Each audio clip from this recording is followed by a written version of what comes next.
They say that family isn't just an important thing.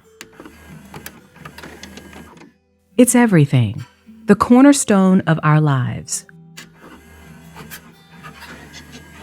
The most significant and valuable asset we hold. It's within our families that we find a sanctuary where we can be our most vulnerable selves and seek unconditional support.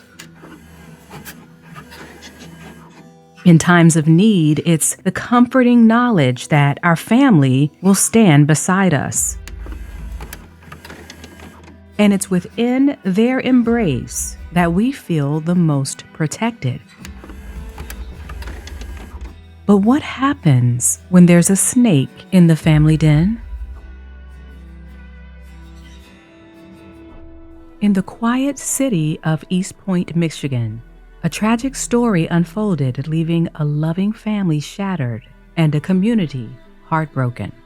This is the story of Zion Rochelle Foster, a beautiful, ambitious teenager who had her whole life ahead of her.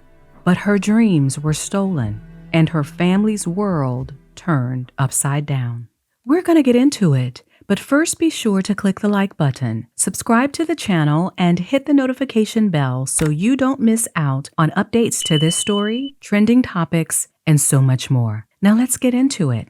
Zion Rochelle Foster, born on November 20th, 2004, was described as a kind-hearted and creative teenager. She had a passion for drawing, singing, and writing, traits that mark her as an artist by nature. According to her father, she had a heart of magic because she was always so giving and caring. She was not only a teenager who enjoyed having fun with friends, but also a loving big sister to 5 younger siblings. Zion's life was filled with anticipation and dreams. She was excited about her first job at the Detroit Wing Company, working to save up for her first car. She attended East Point High School and couldn't wait to find that perfect prom dress, a moment many teenagers cherish. But tragedy struck on the evening of January 4th, 2022. After finishing work that evening, Zion would ask her mother for permission to visit her older cousin, Jaylin Brazier, who lived on Detroit's West Side. Despite their age difference, Zion was 17 and Jaylen 21, their close friendship would lead them to spending time together regularly, watching TV and bonding. On this fateful night, Zion's mother would allow her to go, trusting Jaylen would bring her home safely. But what unfolded that night remains a dark and chilling mystery. After initially receiving a text from Zion saying she was on her way home, her mother, Ciera, grew worried as hours passed. Subsequent calls to Zion would go unanswered, and her location data, usually shared with her mother, seemed to have been switched off. Having no success reaching Zion, Ciera would begin contacting Jaylen, which would raise more questions than answers. Jaylen wouldn't respond to Ciera's calls until the following day, and when he did, he would bizarrely claim that he hadn't seen Zion for months, insinuating that Zion had used his name to get out of the house. Jaylen would claim this despite picking Zion up in front of her home just the night before. To prove his story, Jaylen would invite Ciera over to view his Ring camera footage, but Ciera would notice something was off. And did you ultimately go to his house at some point? He invited me over to come and take a look at his camera system. And did you actually go to his house? I did. And can you describe what his camera system looked like? His camera system was on the wall in, I want to say, either the living room or dining area, but it was on the wall on the left-hand side when you walk into his place. And just a big screen and some digits beside it. And when you looked at that screen, were you able to see videos from specific times? Yes. And did you notice anything when you looked at that? Yes, that there was a block missing. A block of time, the very time in question, had been deleted from the footage. In the days that followed, Zion's disappearance would cast a cloud of fear and uncertainty over her family. Ciera's relentless efforts to locate her daughter would reveal unsettling details. She discovered that Jaylen had been inappropriate with her daughter, sending her sexually explicit messages, and some of them involved discussions of drugs that Jaylen had recently been experimenting with. This revelation left Ciera both shocked and devastated, making her quest for answers even more urgent. Hours turned into days, and still no sign of Zion. In the initial stages of the investigation, Ciera found herself leading the search for her daughter, as law enforcement was slow to act. Zion had gone missing twice before, of her own accord, seeking escape from her mother's rule for weeks at a time. Detectives initially thought this was merely another instance of Zion running away. January 7th of 2022, on that particular day, did you become involved in what was then a missing persons investigation into Zion Foster? Yes. And can you tell me, that particular day, did you have an opportunity to meet with Ciera Milton? Yes. And what was sort of the thinking initially during that, let's say, the first day of the investigation? I came in, I think it was a Friday night. I met with her in the lobby at the station. My first thought was she was just missing again. She's previously been reported missing a couple times, but I had to get all the information from her that night. Okay. Despite her persistent search, Ciera would face numerous setbacks. She encountered scammers, individuals demanding ransom, and false leads that only compounded her despair. Her determination would lead to a private investigator and local news outlets stepping in to help raise awareness about Zion's disappearance. The family organized many rallies and search groups in Jaylen's neighborhood, and Jaylen was right there helping with the rest of the family. During one of the rallies, Jaylen's neighbor from directly across the street would approach Ciera with footage from her Ring camera. January 10, 2022. On this day, East Point police would finally leap into action. They issued a missing persons alert for Zion, expressing the family's concern that the 17-year-old might be held against her will. Jaylen's original story was that he hadn't seen Zion in years. This fueled the family's concerns that Zion may be in danger. On this same day, the private investigator sent to Local 4 News photos showing Jaylen's Acura in the Detroit and Hazel Park areas near Zion's East Point home. But Jaylen continued to deny he had any information, and he maintained that Zion had used him as an excuse to leave her own home. Jaylen would continue with this story despite detectives telling him that Zion's phone last pinged at his home. And then detectives would ultimately ask Jaylen to take a polygraph test. He would agree to take the test, but Jaylen didn't show up. As tensions rose and the family's search efforts intensified, footage from Ciera's neighbor's surveillance camera revealed Jaylen's white Acura picking up Zion at 10:45 p.m. on January 4th. This time, he didn't pull into her driveway, even though he was familiar with her home. Instead, Jaylen parked in the neighbor's driveway next door and then drove away with Zion. January 17, 2022. As the investigation began taking shape, East Point police would execute a warrant at Jaylen's home and on his car. During the search, they discovered a broken yellow iPhone, a shattered glass table in the backyard, a new vacuum cleaner out of the box, and what appeared to be a note related to self-harm on the kitchen table. January 19, 2022. Jaylin Brazier was named a person of interest in the case, and on this day, he would turn himself in and finally provide his account of the events. He admitted to spending time with Zion that night, smoking marijuana, and claimed to have left her alone briefly. When he returned, he found her unconscious and panicked, leading him to dispose of her body in a dumpster.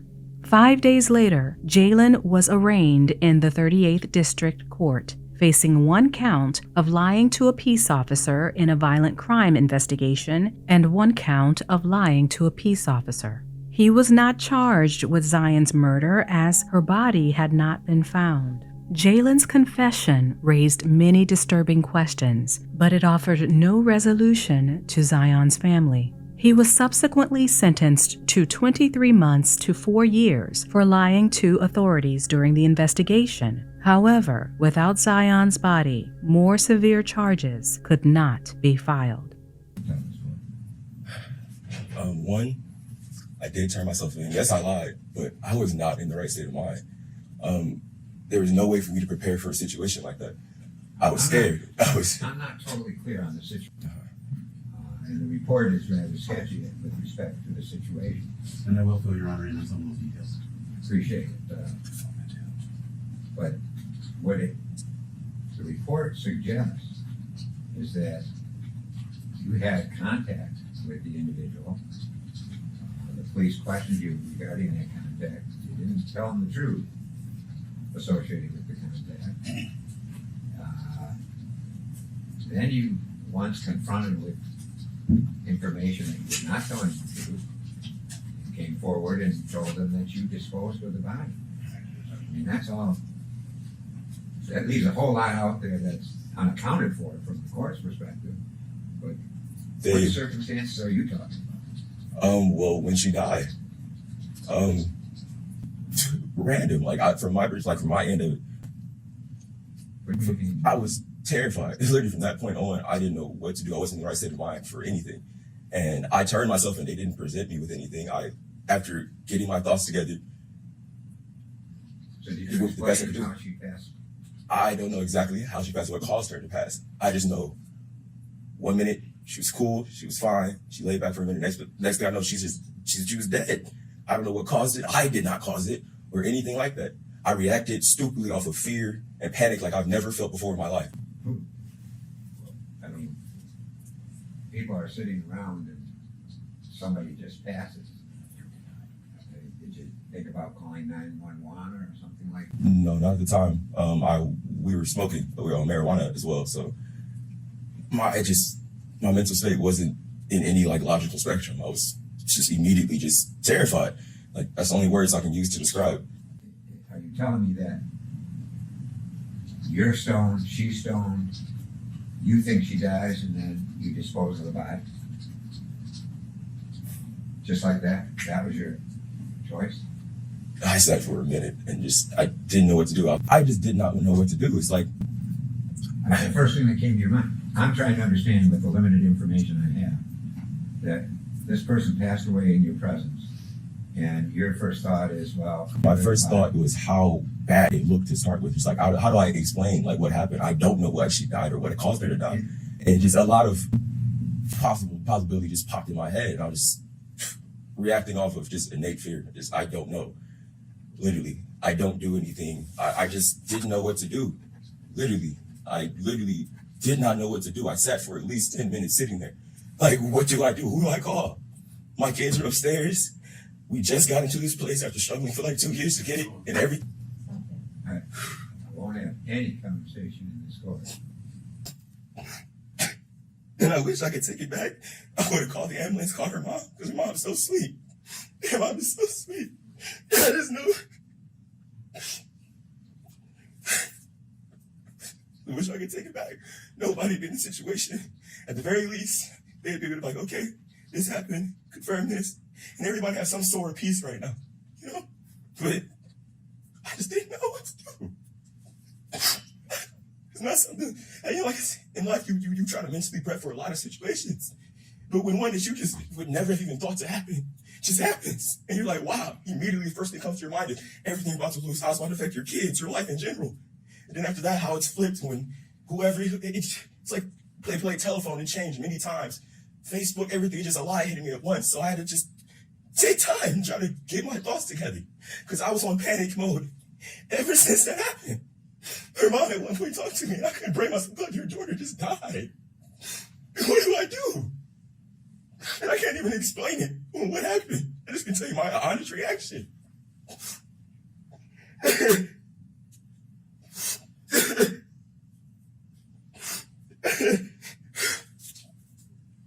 Zion's mother, Ciera, who had tirelessly led the search, pleaded for her daughter's return. The delay in searching left her family distraught, haunted by the image of Zion possibly resting in a landfill.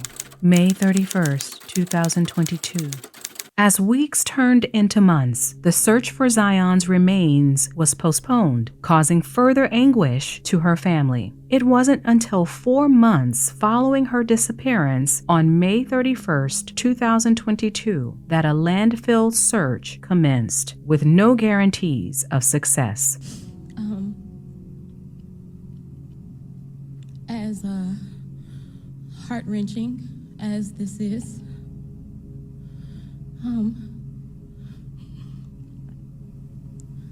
the turmoil, that you feel on the inside. To know that my baby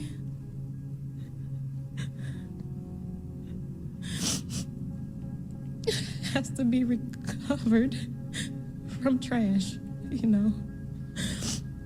that an attempt has to be made like this. And I'm grateful for those that have fought to get to this point. Those of you, the names that I know and the ones that I don't. Those of you that have been hiding and been in secret, I appreciate you so much. I want to know what happened to my baby.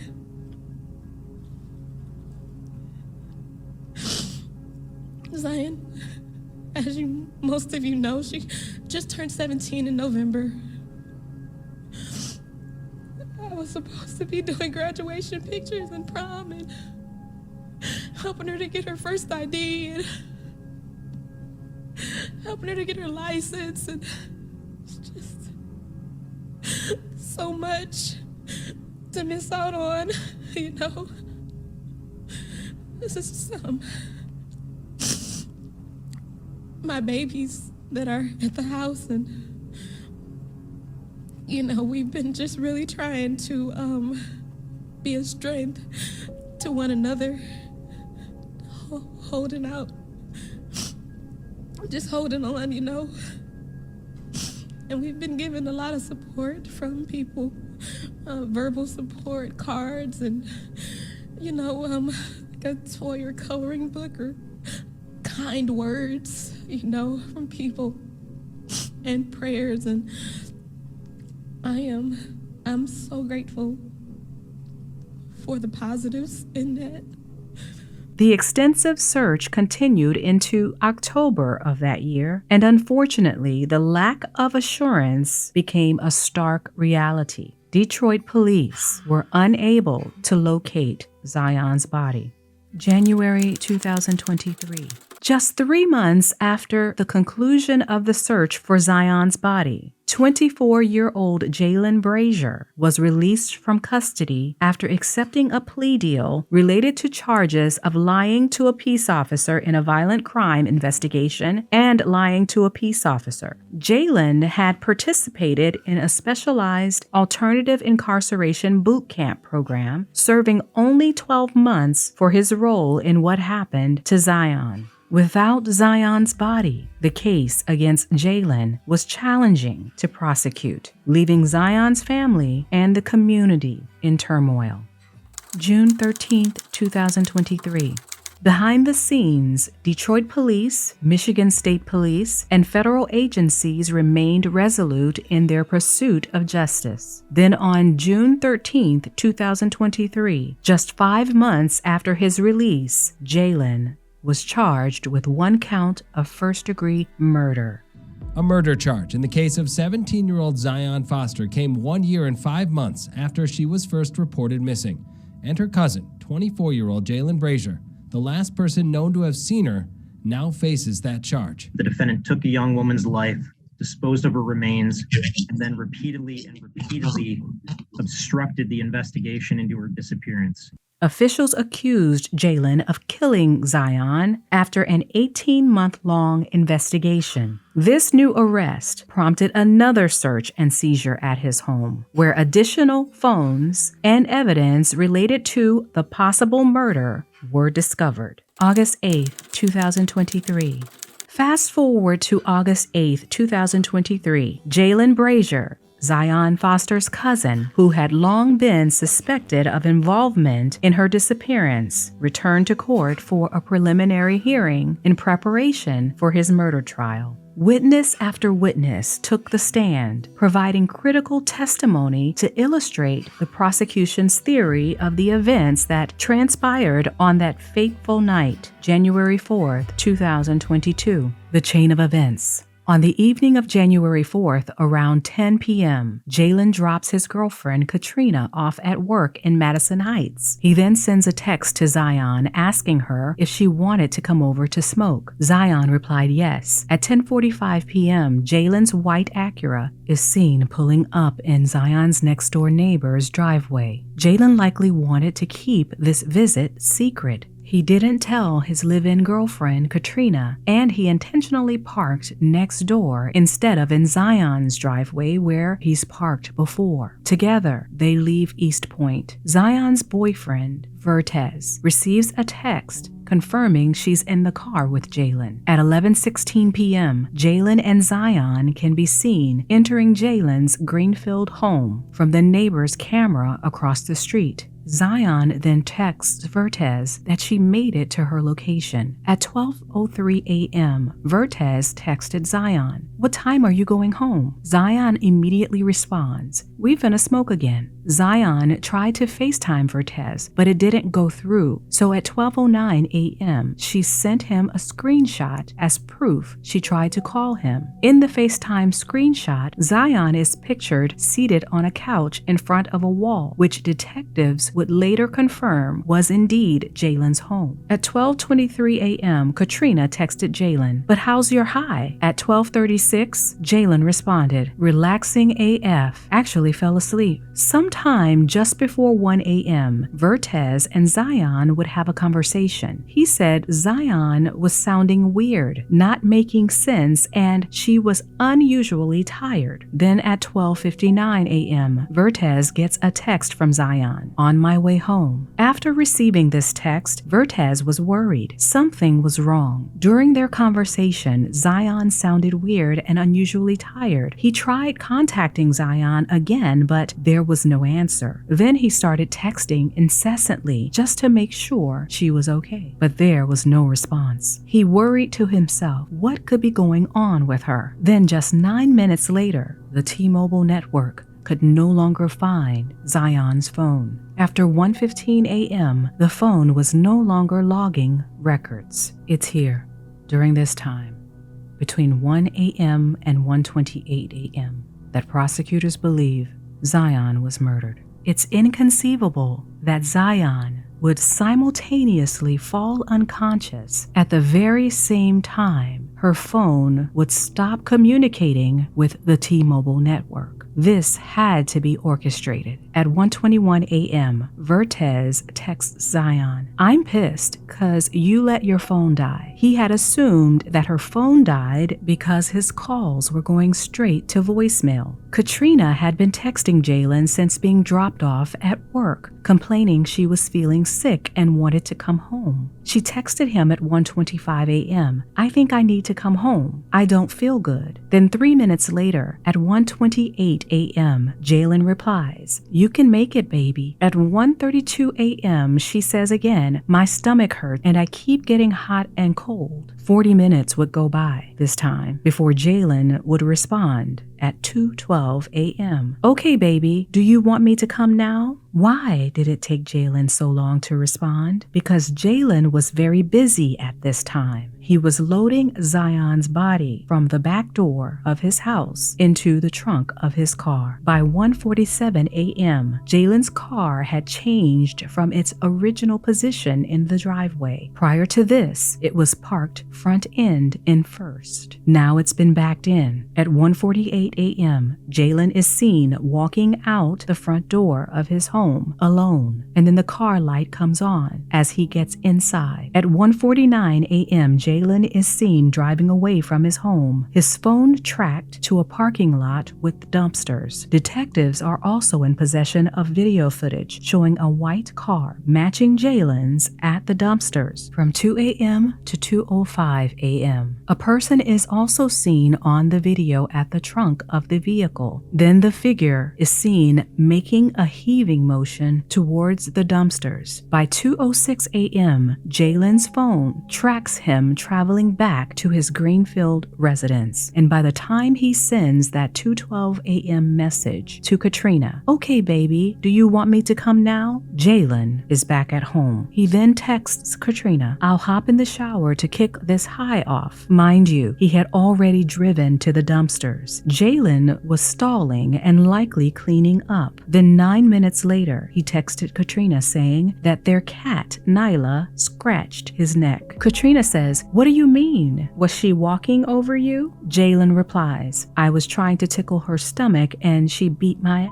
Then the following day, January 6, 2022, at 1:31 p.m. in the early afternoon, Jaylen's phone was tracked again, traveling back to the dumpsters east of his home. And then just 20 minutes after returning to the dumpster, Jaylen searched, are trash trucks compactors? And what is the force of a garbage truck compactor? In the days that followed, Jaylen made many incriminating searches that law enforcement found on his phone. So Jaylen's version of events was that he and Zion got together that night to smoke and hang out. According to him, he briefly left her alone, and upon his return, he was shocked to find her unconscious. In a state of panic and under the influence, he feared it would appear as though he murdered her. His judgment clouded with intoxication, he decided to place her lifeless body in the trunk of his car and drive to a parking lot with dumpsters, where he would dispose of her remains.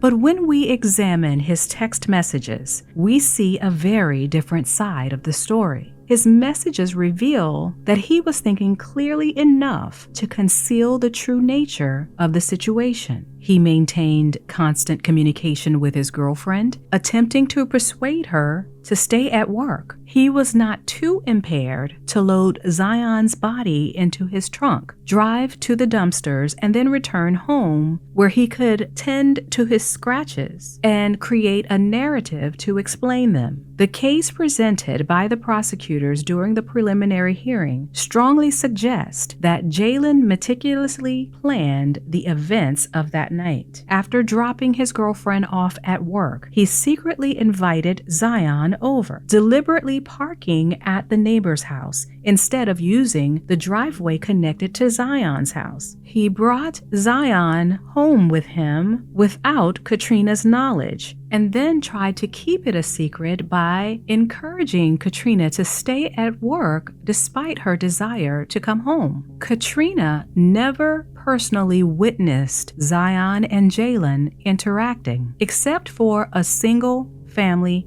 gathering. It is believed that Jaylen drugged Zion with a substance other than marijuana. Perhaps it was one of the substances that he had mentioned to Zion in a prior message. It is likely believed that after giving Zion the drug, her behavior took a dramatic turn. And this is what Vertez noticed. She went from actively engaging in conversation via phone and text with Vertez to suddenly falling silent. Vertez noticed the abrupt decline in her condition immediately before she went silent. Her speech became peculiar and she exhibited unusual fatigue, eventually becoming unresponsive. Prosecutors will likely say that Jaylen assaulted and ultimately killed Zion. This is supported by the scratches he found on his neck and his immediate attempt to explain these scratches right after disposing of Zion's body in the dumpster. Subsequently, he placed her lifeless body in the trunk of his car.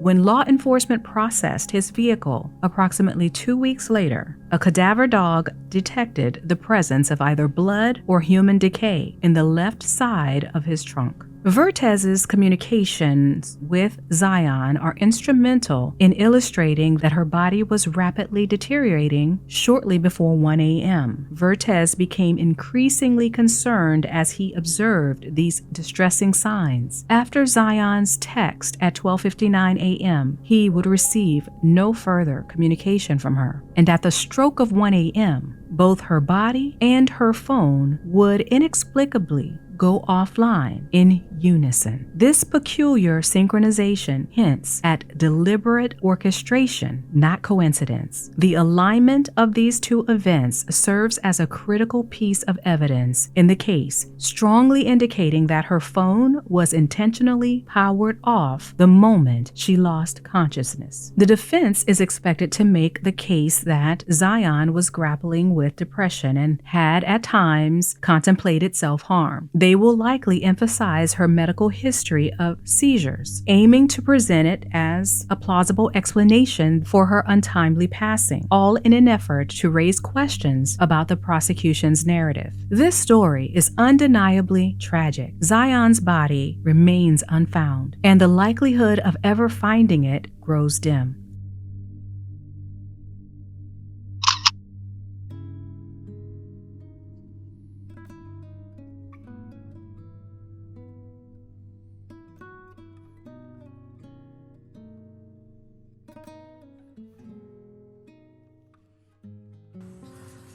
She just turned 17 in November.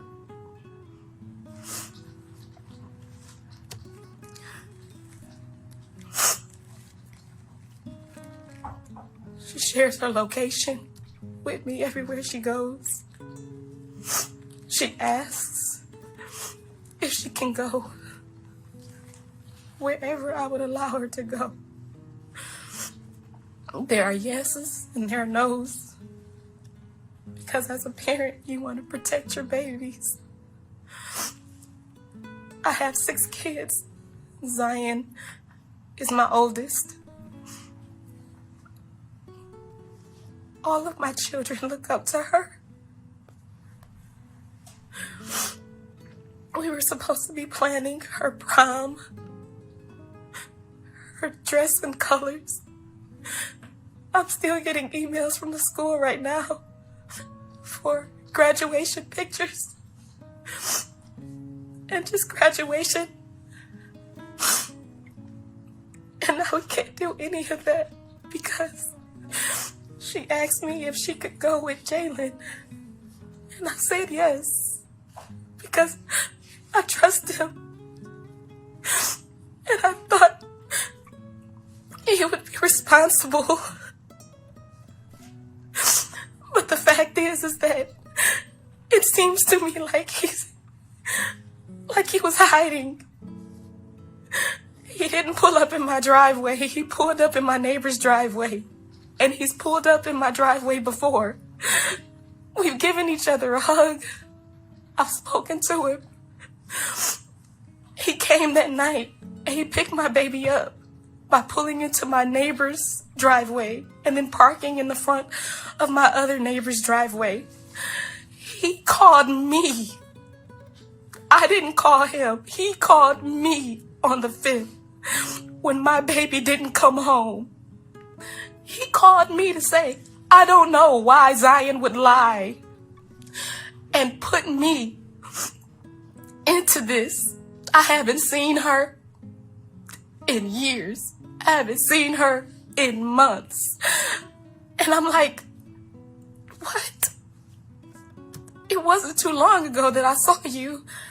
And even knowing that my baby has been in contact with him, I kept going to his house.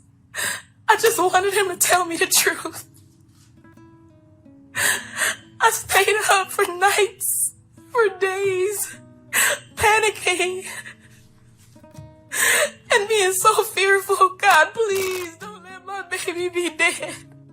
Please, God, don't let my baby be just thrown away like she's nothing. These are the things that I prayed. I was fasting, my children not getting sleep, not eating, can't go to work. I'm a single parent. Everything that I do is for my children. Every ounce of money and time or whatever and energy is for them. It's to make sure that they're good. It's to make sure that they're surrounded by people that love them and protect them. And so, yes, Zion, you can go with your cousin who you have in your phone as Favo because he's your favorite on that side of the family. And to say, you panicked. Then why didn't you think about my baby? What if you were so high you didn't know she was alive? And you just threw her in a dumpster in the cold without a coat? And if that's the case, that means that my baby was crushed in the process of how trash is taken and picked up and placed in a landfill where she will never be found. I will never know. I will never know. I won't get to see my baby again. And as far as the many times that I went to his house during the search, Your Honor, he helped me post flyers of my baby in his neighborhood, on the corner of his house, the street that he lives. He told me, along with his mother, I would not lie to you. I know this has got to be really fearful for you. But I'm telling you, I have not seen her. I have not been around her. His mother said, my baby wouldn't lie to me. And so now everybody is suffering. My children are suffering. And they have to grow up knowing that their cousin did something this awful. And that their big sister isn't there anymore. And we have so many events and so many life changes that are happening now. My son came to his house and he didn't recognize him, but my son was so angry and he just knocked at the door and was like, is Zion here? Is Zion here? You could have came and said something. You could have called 911. You could have called your mom. You could have called relatives that are all around. Somebody could have helped. Somebody could have known something. But it seems like more than just a panic. It seems like you did something or you gave something.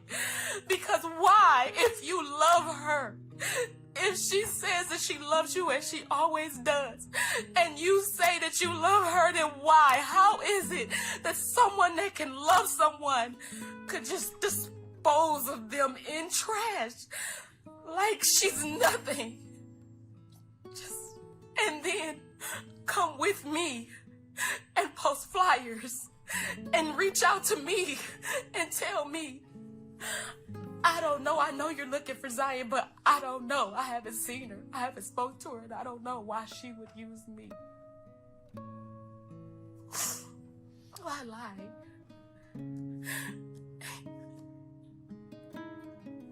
This is something that can't be repaired. She cannot be replaced. This cannot be rectified. And we will never have closure. And as much as I love you guys, as much as I love that family, you have caused such distinction that it's hard to trust family at all. And now my babies are even more isolated because Because how can I trust family when family is one who did this?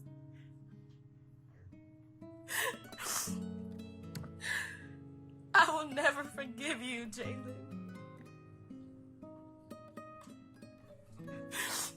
And it may not matter, but I hope that your children grow up without you so that they can be better. In this time of sorrow, please remember that farewells are not forever. They are not the end. They signify that we'll miss our loved ones until the day we meet again. The pain of parting can be so overwhelming, but within it lies the enduring love that connects us still. Cherish the beautiful memories and know that the bonds of affection are never truly broken. Our hearts ache with yours, and we hold on to the hope of that sweet reunion when all tears will turn to smiles. My deepest sympathy and love to Zion's family. Zion, your memory serves as a beautiful testament of love and light. May your soul rest in the eternal peace it deserves.